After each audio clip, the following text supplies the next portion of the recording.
two of my favorite triangle escapes. So as soon as we get caught in a triangle, our goal is usually they just throw up a diamond triangle. They haven't escaped their hips out to an angle. I want to prevent them taking an angle. So right away, what I like to do is in the gi is frame their shoulders. And I do that, the first escape I like to do is kind of like a punch choke escape. I take my hand that's trapped and I go 4 fingers inside of the lapel. And I frame the throat on this side. And this hand could either frame the collar, thumb inside, or frame the armpit here, right? I just want to avoid her being able to rotate her upper body to start creating angles, right? So here I keep her upper body square. The moment I get my grips, I'm gonna start driving and leaning forward and start using the punch choke knuckles in the neck to, it's more of a distraction, right? To keep her to have her start to worry about the frame in her neck.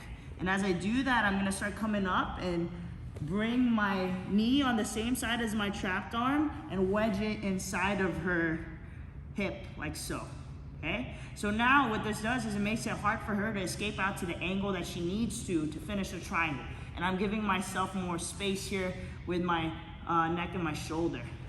And from here, I'm gonna stay patient. I might even pursue the punch choke, and the more I get her to defend the punch choke, I'm gonna start creating, her legs will start widening and have more space for me to start bringing my free hand inside and start breaking apart the triangle. From here, I want to be careful and not just allow to keep my elbow inside for her to switch to a omoplata.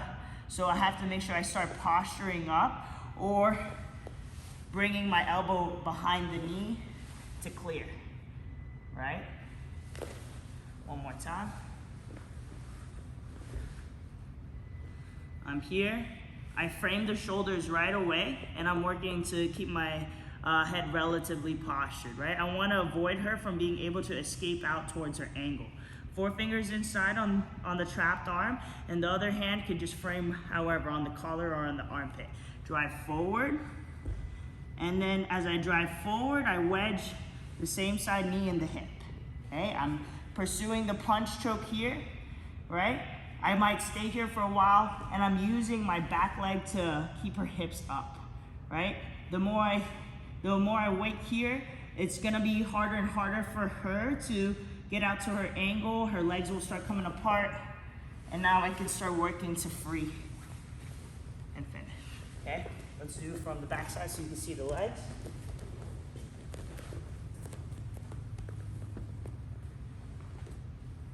I have my frames, my punch choke, I drive forward, so I lean forward with my chest to make my legs light, so it's easier for me to start coming up.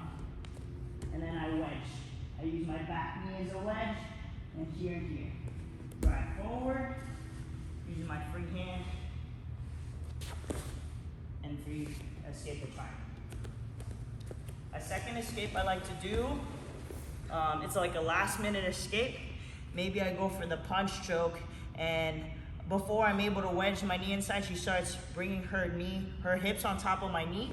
So she starts taking an angle, okay? My goal is to still square up, but this is a last minute escape, especially when my legs are already up on the floor, okay? So maybe she gets deeper on the choke, maybe I lose the frame, and she's starting to be able to come out towards her angle, right? Here. I'm still gonna use my outside hand to try to frame. The more I close my elbow here and use this as a frame, it makes it harder for her to also use an underhook on my arm to start increasing the angle to me. So it's still used as a frame, and I close my elbow so that the only underhook she could get to is my leg to help her increase her upper body angle, okay?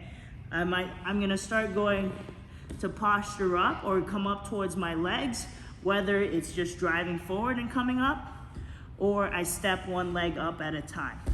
Either one works. But from here, I'm gonna go ahead, maybe she starts increasing the angle.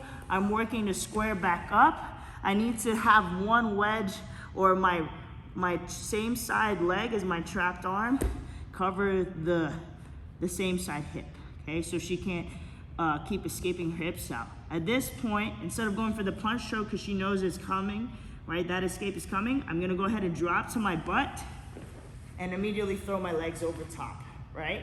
Doesn't matter which way you cross your ankles here, but I need to make sure my legs come in front of her body, okay, on top of her body. At this point, I start leaning back, and this helps me create space with my arms and legs, right? I free open here, and now it's a battle to come up on top. To help me come up on top, I have to maintain at least one of her legs elevated. Usually one hip is gonna be up, one hip's down.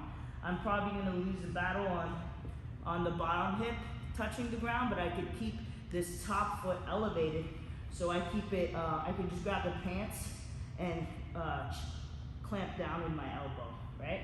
Now I can work to do a technical stand up and make sure this leg stays off the ground so I could always beat her on coming up, right? Because if I have one hip elevated, it's much easier, and both legs on the ground, it's much easier for me to come up, okay? One more time, we'll do it from the back side.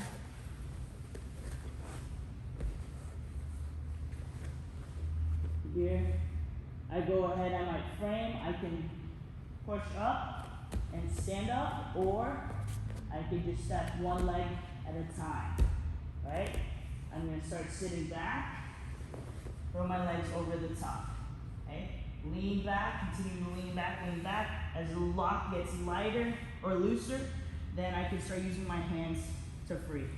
Then I choose one side, pick the top leg, and trap here, okay? Begin my technical stand up. I can start pushing away, bringing my knees inside if I have to. Bring your knee behind the hamstring to make it easier to keep this leg elevated.